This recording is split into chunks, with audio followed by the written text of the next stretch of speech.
بسم اللہ الرحمن الرحیم، السلام علیکم۔ آج کا جو ٹاپک ہے وہ ہے اس کے آخرت کے اوپر۔ ہم اب تک جو ڈسکس کر رہے تھے وہ ڈسکس کر رہے ہیں، اس کے اندر ہم نے توحید کو ڈسکس کر لیا۔ سب سے پہلے ہم نے دین کو ڈسکس کیا تھا، دین کے بعد ہم نے ڈسکس کیا تھا عقائد کو، عقائد میں ہم نے سب سے پہلے ڈسکس کیا توحید کو، توحید کے بعد ہم نے رسالت کو کیا، رسالت کے بعد ایک اور جو ایک فنڈامنٹل ہمارا بلیف ہے جس کے اوپر ہمیں ہر حال کے اندر ایمان لے کے آنا ہے، یقین لے کے آنا ہے، اور اس بات کو ہم نے ہر حال میں ماننا ہے، وہ ہے عقیدہ، آخرت کا عقیدہ، یعنی مرنے کے بعد دوبارہ زندہ ہونے کے اوپر۔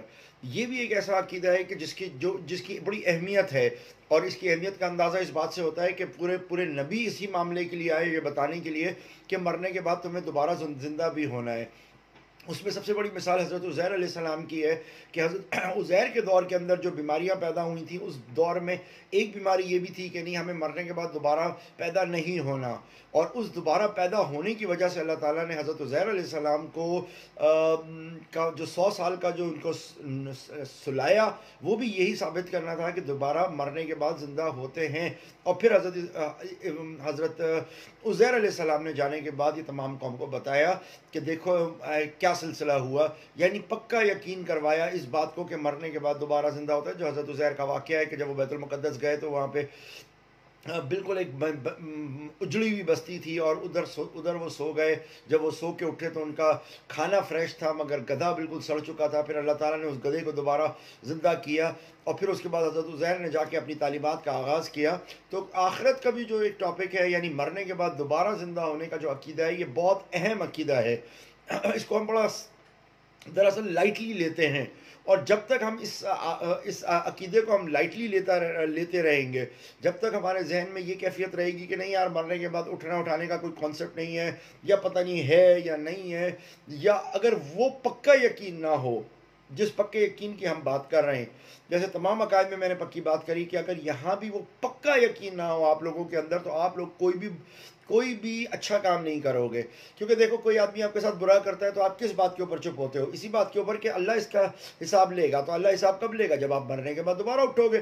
اگر آپ کے دماغ سے یہ کانسیپٹ ہی نکل جائے کہ مرنے کے بعد دوبارہ اٹھنا ہے، تو آپ کے اوپر اعتماد ختم ہو جائے گا، آپ بہت زیادہ بے پرواہ ہو جاؤ گے۔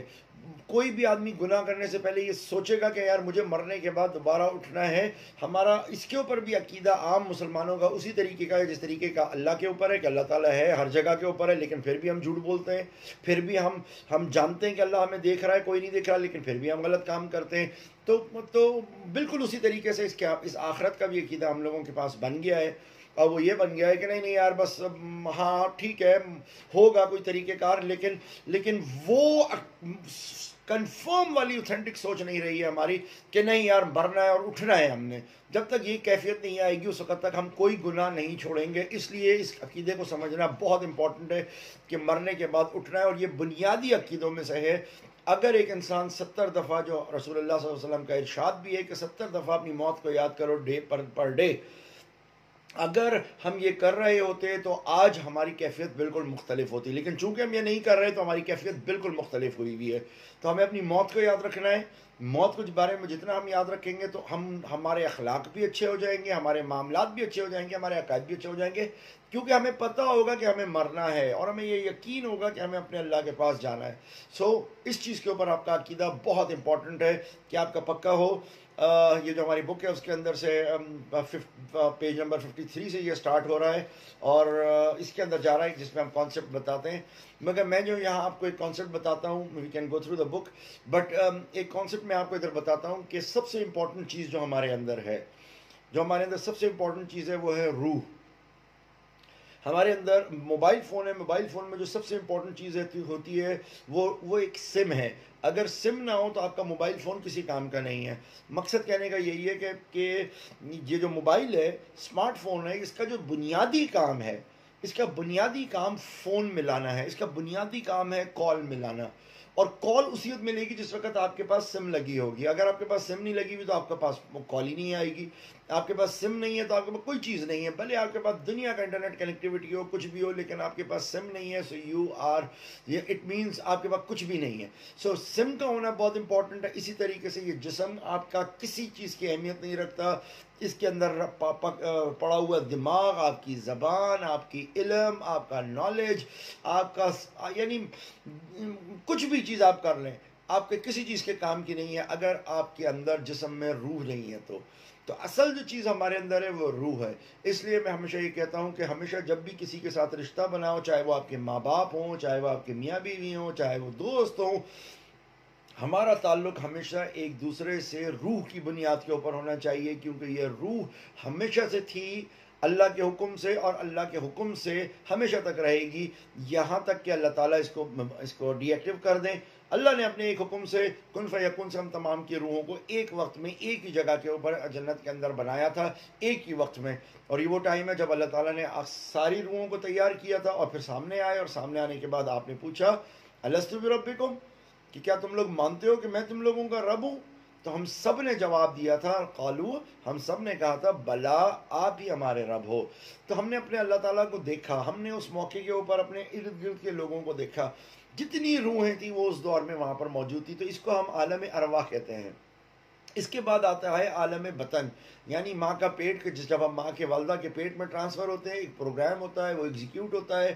اس کے بعد پھر وہ روح جو ہے وہ ٹرانسفر ہو جاتی ہے آپ کی ماں کے پیٹ کے اندر.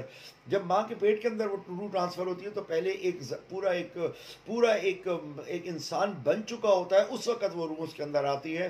اور جب وہ آتی ہے تو یہ پورا ایک پیریڈ ہے جو وہ بچہ وہاں پہ گزارتا ہے. یہ وہ پیریڈ ہے جس کے اندر وہ اچھائی برائی سیکھتا ہے, ماں کی عادات سیکھتا ہے, اپنے گھر کے ماحول کو سیکھتا ہے, وہ اپنے ماں کے دیگر بچوں کے ساتھ, اپنے باپ کے ساتھ, اپنے محلے کے ساتھ, اطراف کے ساتھ چیزوں کو سیکھتا ہے.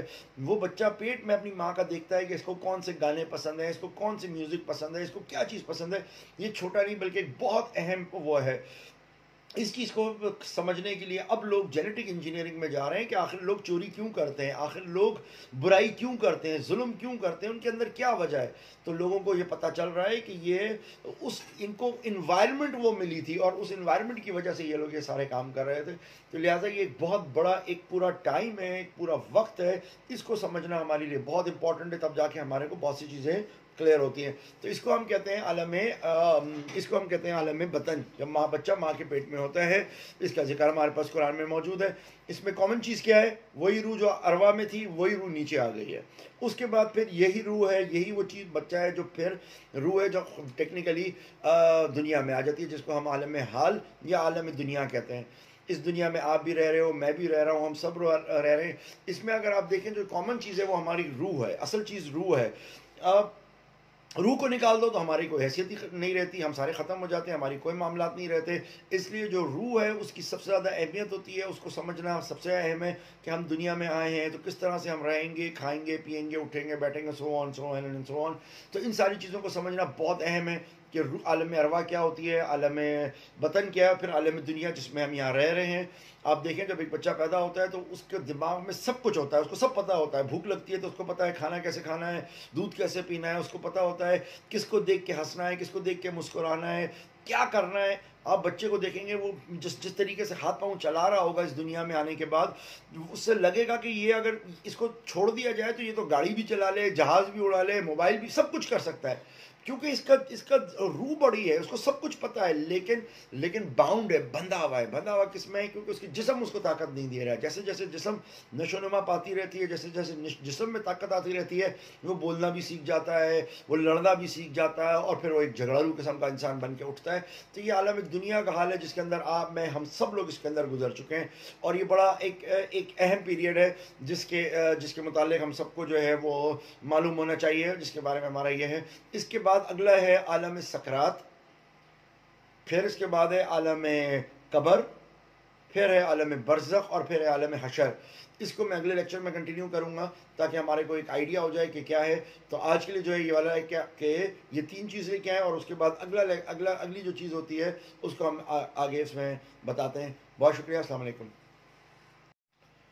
جی بسم اللہ الرحمن الرحیم، السلام علیکم۔ ہماری بات چل رہی تھی آخرت کے حوالے سے۔ آخرت کے حوالے سے میں نے بتایا کہ یہ ایک بڑا بنیادی عقیدہ ہے۔ جب تک ہمارا اس عقیدے پہ پورا یقین مکمل کامل نہیں ہوگا اس وقت تک ہم ایک اچھے انسان بھی نہیں بن سکتے، کیونکہ ہمارے معاملات، اخلاقیات، یہ ساری چیزیں اس میں سے نہیں گزرتی۔ اس کے حوالے سے میں روح کے بارے میں ڈسکس کر رہا تھا کہ روح کیا ہوتی ہے۔ عالم ارواح میں تھی، عالم بطن میں آئی، عالم دنیا میں آئی، یہاں تک ہم نے ڈسکس کیا تھا۔ اس کے بعد اگلا جو مرحلہ ہے روح کا، وہ آتا ہے عالم سکرات۔ ہم اس کو کہتے ہیں عالم سکرات۔ عالم سکرات کیا ہے؟ یہ وہ ٹائم ہے کہ جس ٹائم کے اوپر انسان مکمل طور پر اگلے جہاں میں منتقل نہیں ہوا ہوتا، بلکہ ایک ٹرانزیشن پیریڈ سے گزر رہا ہوتا ہے۔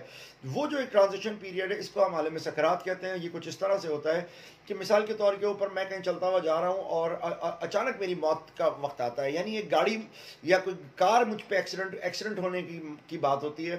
جیسے ہی وہ گاڑی مجھے ایکسیڈنٹ کرنے کے لیے آ رہی ہوتی ہے تو ہم دیکھتے ہیں کہ ہم لوگ چیخ رہے ہیں، چلا رہے ہیں، مگر اچانک مجھے اس کی آواز نہیں آ رہی ہوتی اور اس کی آواز دوسروں کو آ رہی ہوتی ہے۔ مجھے کیوں نہیں آ رہی ہوتی؟ میری کیا کیفیت ہوتی ہے؟ میری کیفیت یہ ہوتی ہے کہ میرے سامنے دو فرشتے آ چکے ہوتے ہیں۔ اگر میں برا ہوں تو پہلے میں بات کر لیتا ہوں تھوڑا برائی کا۔ اگر میں برا ہوں تو میرے سامنے دو عجیب و غریب قسم کے ہیبت ناک قسم کے دو فرشتے سامنے آئیں گے۔ میں ان دو فرشتوں کو دیکھ کے اتنا گھبرا جاتا ہوں، اتنا ڈر جاتا ہوں کہ میں کچھ بول نہیں پاتا۔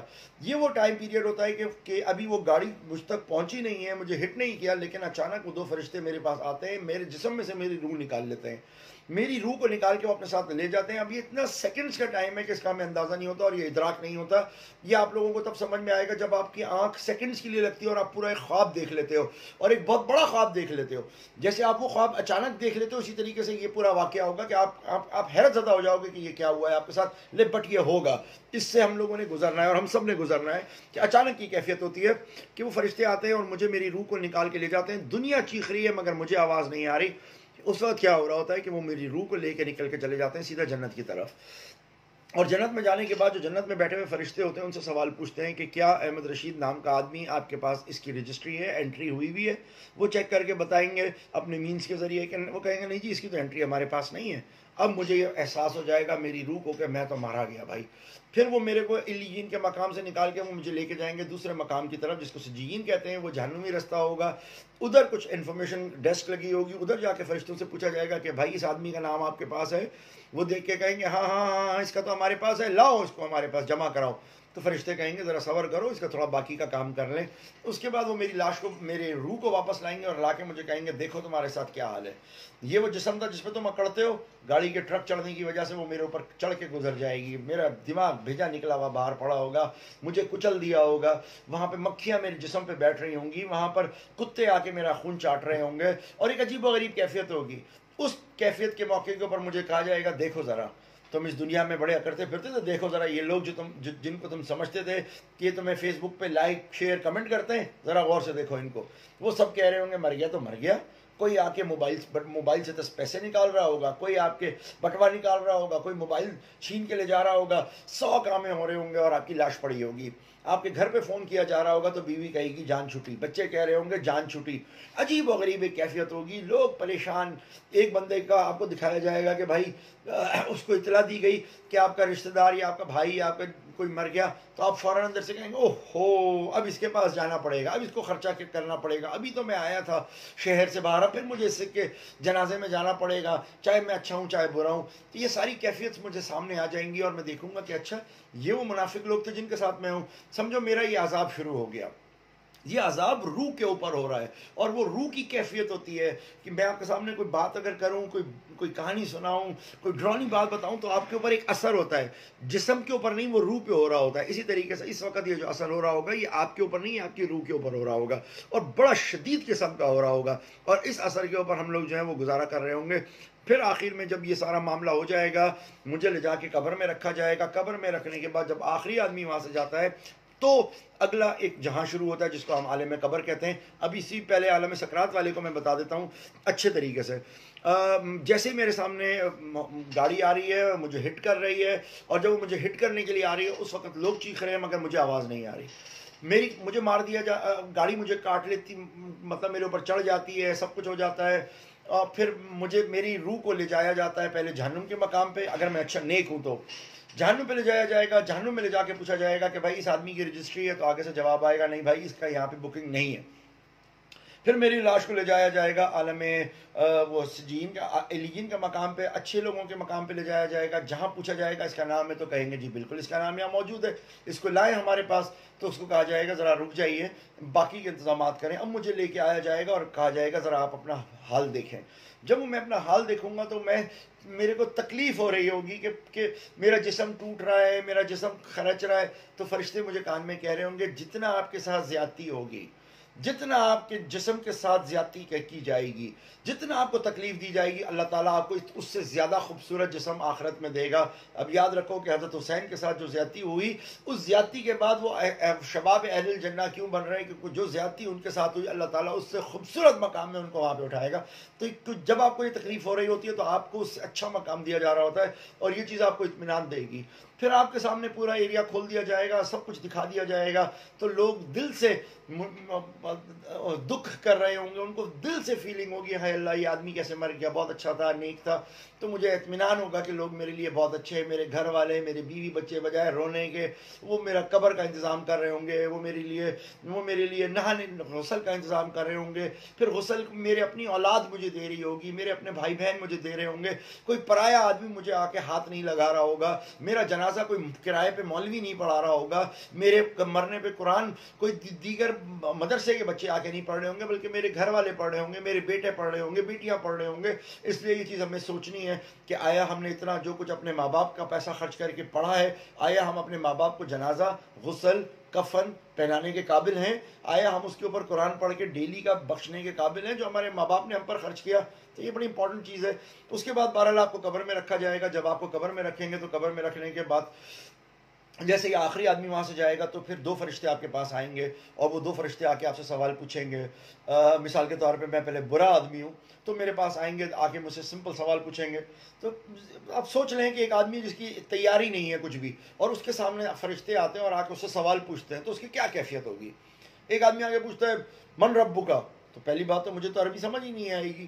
تو مجھ سے پوچھے گا تمہارا رب کون ہے، تو میرے منہ سے کس کا نام نکلے گا؟ میرے منہ سے میرے سیاسی لیڈر کا نکلے گا، میرے منہ سے میرے باس کا نام نکلے گا، میرے منہ سے میرے جسٹس کا نام نکلے گا. میرے منہ سے کس کا نام نکلے گا؟ جن کو میں رب مانتا پھرتا تھا، جن کے آگے میں جھکتا تھا، جن کو میں اپنا بڑا تصور کرتا تھا، چاہے وہ میرے سیاسی پارٹی کے لوگ ہوں، چاہے میری سماجی پارٹی کے لوگ ہیں، کوئی بھی ہو، میرے منہ سے ان کے نام نکلیں گے.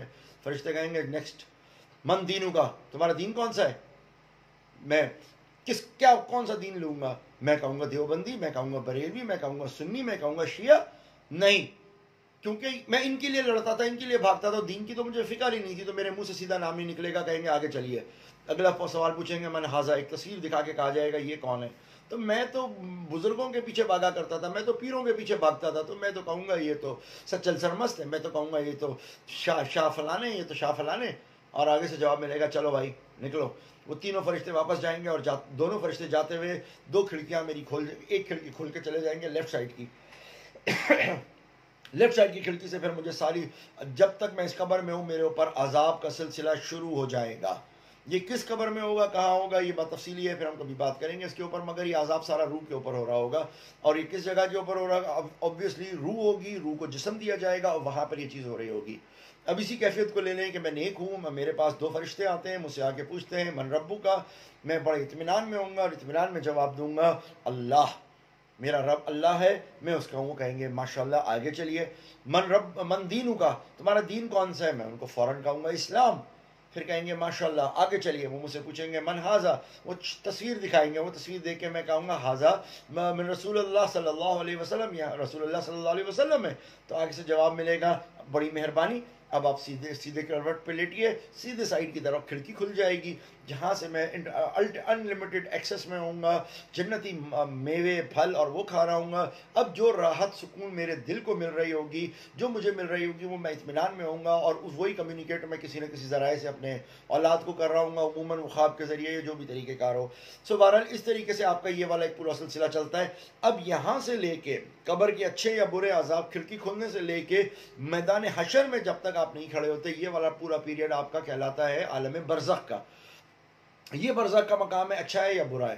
اس کے بعد فائنل مقام جو ہے اس کو ہم کہتے ہیں عالم حشر، اور عالم حشر وہ مقام ہے کہ جب ہم اپنے کفن میں کھڑے ہوں گے، اگر میں برا ہوں تو میں ننگا کھڑا ہوں گا، میری زبان لٹک رہی ہوگی، سورج سوا نیزے کے اوپر ہوگا، میں اپنے ہی پسینے میں یہاں تک ڈوبا ہوا ہوں گا، ایک عجیب و غریب خطرناک قسم کی کیفیت ہوگی۔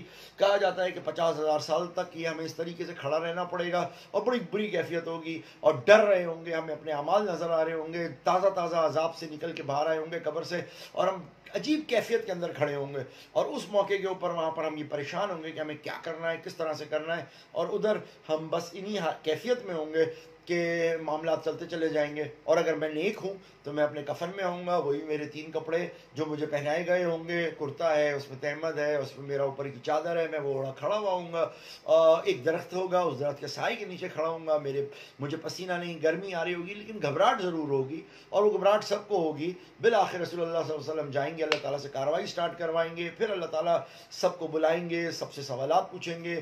وہاں پہ کچھ لائنیں لگی ہوں گی، 4 لائنیں، تو میں اکثر یہ بتاتا ہوں کہ 4 لائنیں تو اسٹریٹ اوے لگی ہوں گی۔ پہلی لائن مشرکوں کی ہوگی کہ جس نے شرک کیا ہوگا کسی بھی قسم کا، وہ مشرک جو ہیں وہ تو ایک سائڈ پہ جہنم میں چلے جائیں گے۔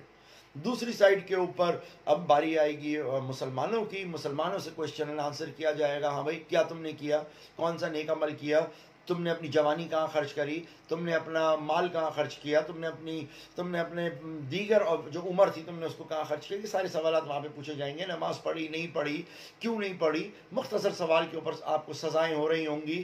آپ سے پوچھا جائے گا جب آپ اپنی کلاس روم سے جا رہے تھے، جب آپ کمرے سے جا رہے تھے تو کھڑکی پنکھا چل رہا تھا، آپ نے پنکھا کیوں نہیں بند کیا، آپ کا پنکھا نہ بند کرنے کی وجہ سے شارٹ فال ہوا بجلی کا، غریب کو بجلی نہیں ملی، اگر بجلی ہوتی تو اس بیچارے کا موبائل فون کام کرتا، فون کرتا تو یہ ہوتا۔